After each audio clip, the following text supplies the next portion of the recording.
If you have a sweet tooth and you want to cure it, let me show you how to make a protein sludge that's going to taste amazing and be able to match all the food you need for the day.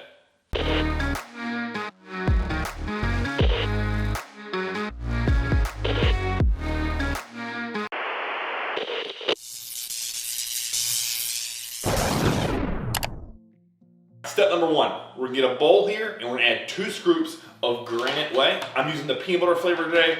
It works really well with chocolate too and also vanilla. But today I want something that tastes like peanut butter, so that's what we're gonna do. So 2 scoops of that.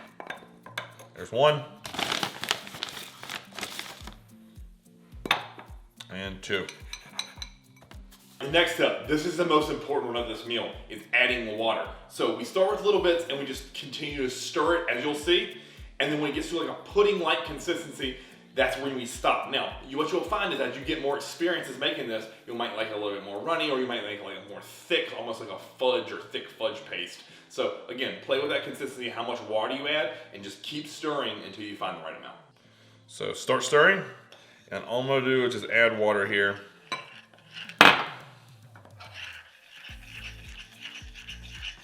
So as you can see, that protein powder just sucks that right up. So as you can tell, that needs more water.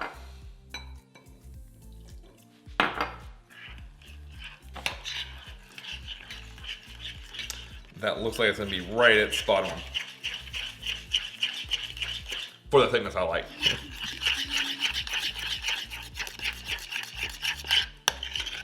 Make sure it's stirred really well.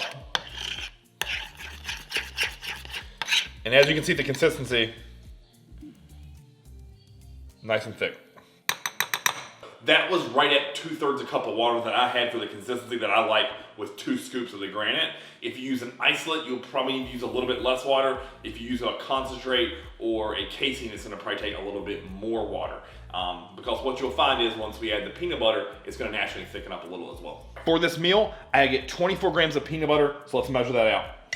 Again, you notice that scale was tiered to 0. Put it back on. That's 16. Drop it into the mixture. Get some more. 20. Apparently I'm just off. There we go, 24.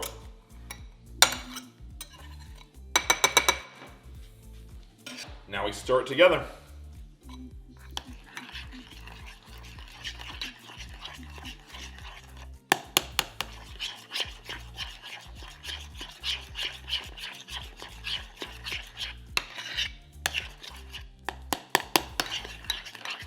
If you notice, that's a little thick, so I'm gonna go back to the water and then get the stirring. What you'll find is that'll start to break down a little bit. Because what you'll find is when you put it in the fridge, it'll naturally thicken up a little as well.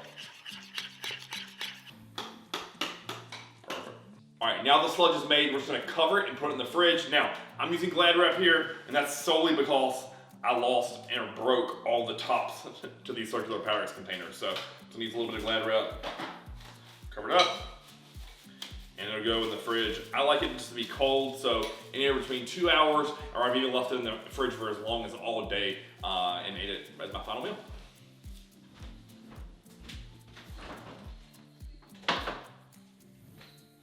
All right, it's been 4 hours. Let's get this sludge out of the fridge. Oh yeah. All right, let's uncover this bad boy. Now, what you'll find is after it's been in the fridge, it'll have a little layer on top. Just make sure you stir that in, because you don't want to miss any gram of protein or fat in this meal. So again, you can see that's very, very thick. It's almost like icing, which makes it taste amazing. So what you'll find is if you have a meal that's just protein and fat, then you wouldn't add these rice cakes, but you would still just eat this as pudding, and it's delicious. If this meal of yours is protein only, just leave out the peanut butter. It will still make that pudding-like consistency and taste like cake icing and be amazing. So with this meal for me today, I do have carbs. I only have 35 grams of this meal, so I'm gonna eat 5 of these Quaker Oat rice cakes. If I'm in the off season and I want a higher caloric amount, but not as much volume, I'll use these because they're gonna be 19 grams per cake. So again, I'm just gonna open these up and then we'll dip it in and have the sludge. All right, so how I like to do it, bust it in half. Now I also bust it over there, so any of the extra pieces of rice cake go into the sludge mixture, and then I'll just dip it in, just like that. Amazing.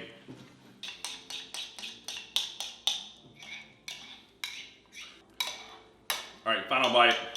I like to make this seem like a cake, so I will take every little bit there, drop it on.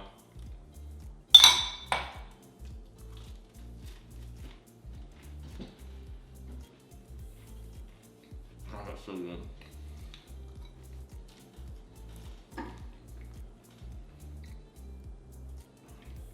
One of the reasons I really like this meal in the pre-contest phase is, even though this was an off day, I still got 5 rice cakes. If this was a training day, I could eat a whole sleeve of those rice cakes with one of my meals. So it leaves me very satisfied. In addition, you know, as I've said before in the past, one of the things that's huge for pre-contest is all your food tastes mushy, right?